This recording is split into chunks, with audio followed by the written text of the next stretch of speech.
follow. Rock out. Els TV Blogs Cycling World.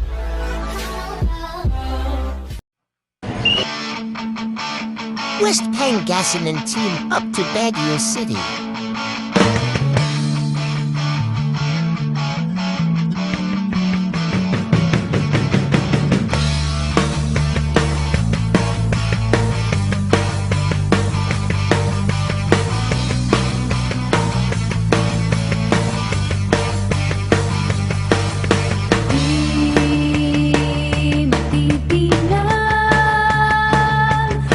Baguio is known for its cold weather and astounding landscapes.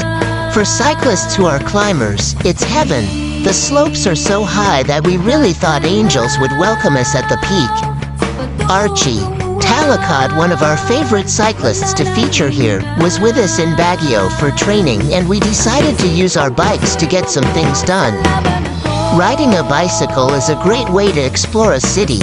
True enough, our bikes did not disappoint us.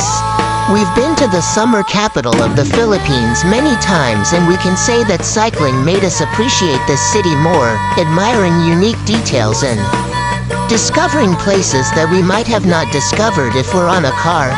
Grand Sierra Pines Baguio mapped the way for us, saying that it's the best route. Like what they say, the best is not always the easiest. It's a crazy downhill. But the real challenge, we would hear car engines struggling too.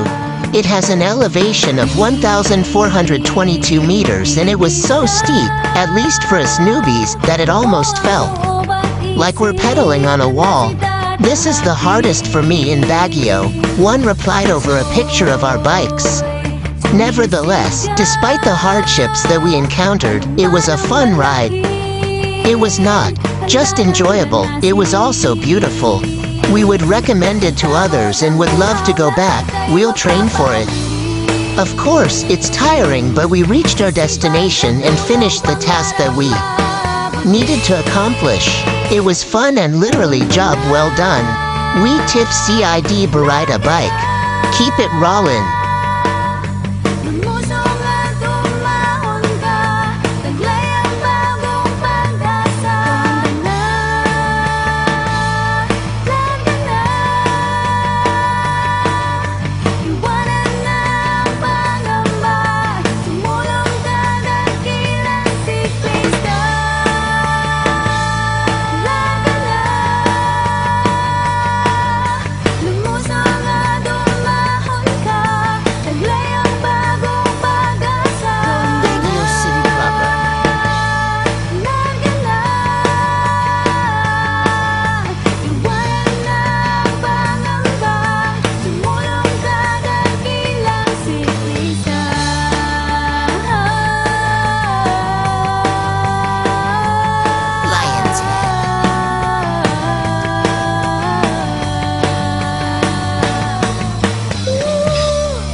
For your time watching Els TV Blogs, please like, share, and subscribe for more video updates in cooperation with West Pangasinan Cycling.